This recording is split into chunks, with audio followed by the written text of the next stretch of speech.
Sales of electric vehicles continue to skyrocket.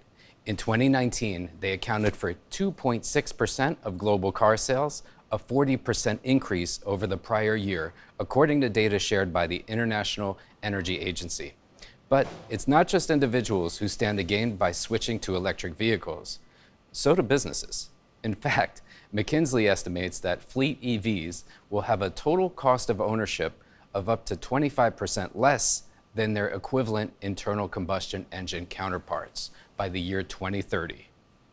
Manufacturers, including Ford, General Motors, and others, are launching new electric models that will likely appeal to businesses of all sizes. Today, we're going to take a look at the business case for electric vehicles.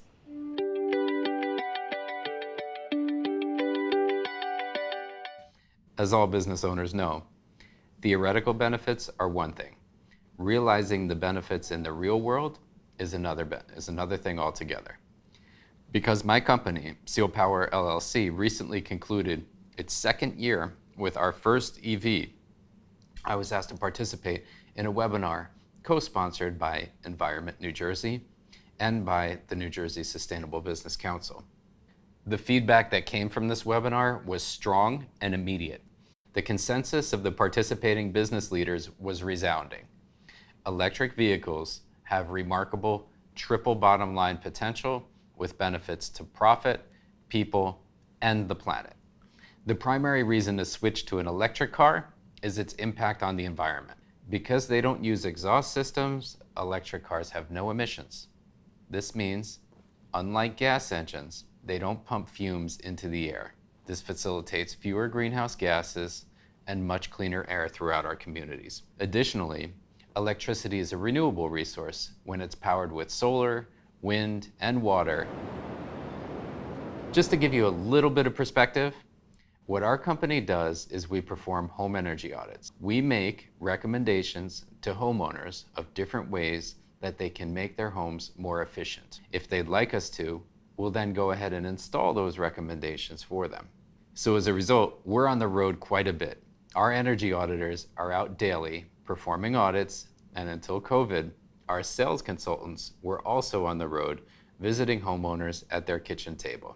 Then we have our installation division, who typically drives either a pickup or a box type truck that's filled with heavy equipment. Relying on emission-spewing internal combustion engines for our business travel runs counter to this effort. Not to mention that as a triple bottom line business, an ethos of sustainability informs everything that we do here at Seal. Still, the decision to invest in an electric vehicle wasn't an easy or an automatic one. In fact, I considered it for several years before finally adding a Tesla Model 3 to our fleet in June of 2019. A few of the things that tipped the scales in the direction of this electric vehicle: number one, the promise of less wear and tear. Number two, reduced maintenance needs. Number three, cheaper overall operating costs. And I'm happy to say that while this $42,600 price tag may have seemed steep at the time, this electric vehicle has proven to be a real asset to our business. And while you may pay a little bit more upfront for an electric car, you can also look forward to savings over the course of its lifetime, both in terms of running cost and overall maintenance costs.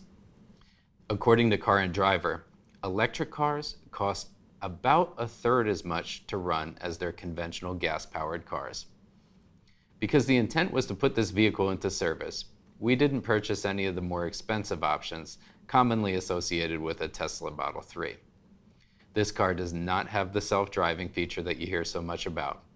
The only option that we paid for is the exterior color to be white to maintain continuity with the rest of our fleet of cars.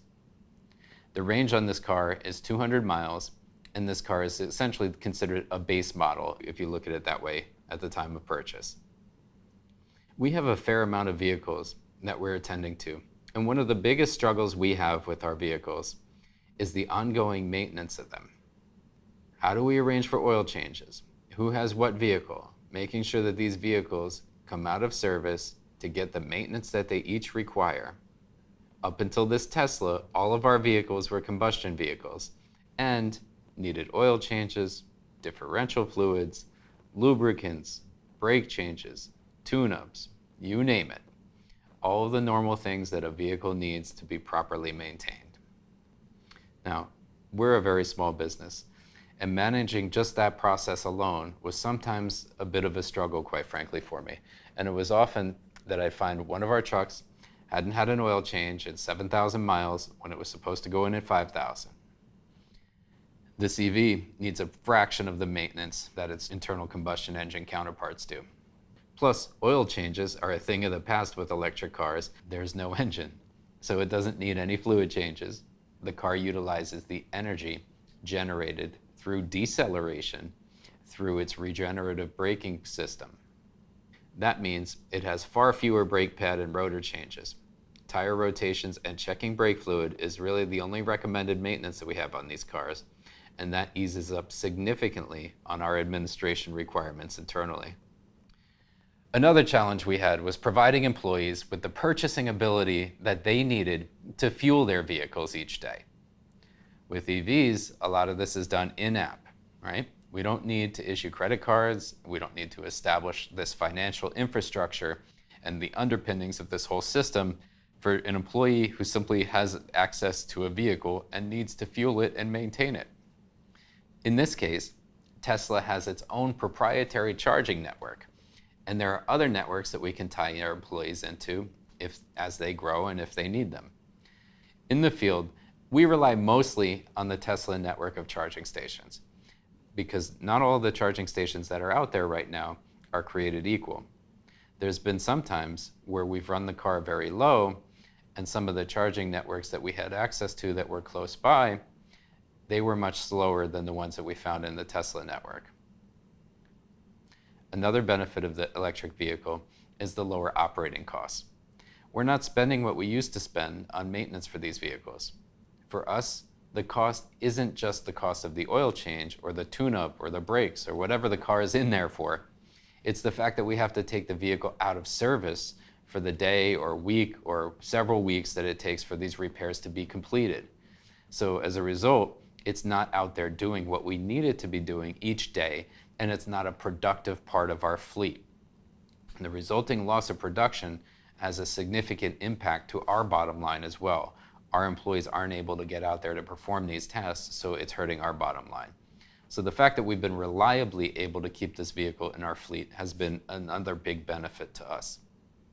And then there's the fact that it continually gains new and enhanced features thanks to its regular over-the-air software updates. We just open the software tab on the touchscreen or in the app. We're notified of a new update. We go ahead and install the update, and all of a sudden the car has features that it didn't have yesterday. So that's been a pretty cool thing for us as well.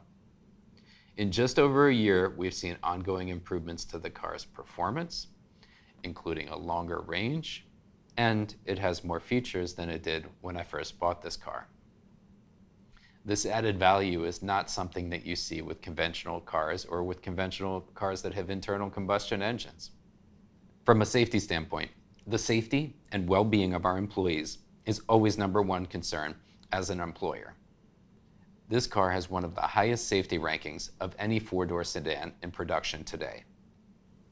The other thing that's been great about this car is that we're a business-to-consumer company, and we attend a lot of events. And this has been a flagship for us. It's enabled us to have a talking point with our prospective customers and with our customers that wasn't there before. We have social media channels that we manage, and what we do is not glamorous at all. A lot of what we do revolves around insulation, air sealing, spray foam, heating, air conditioning equipment. That stuff does not lend itself very nicely to social media. But this car and its messaging do. And that's been a real boom for us as well. Having this car be at the forefront of our social messaging efforts has really helped to turn around the engagement that we've seen through our social media channels. There are a lot of other benefits that I didn't anticipate that came out of this as well. Our employees absolutely love this car. Everybody gets excited at the chance to drive it. It helps with recruiting when it's parked out in front of the building. It conveys a sort of a cool factor. Again, we do insulation and air sealing, not the coolest business in the world, but this car lends a little bit of sizzle. And in this line of work, that's really helpful for us.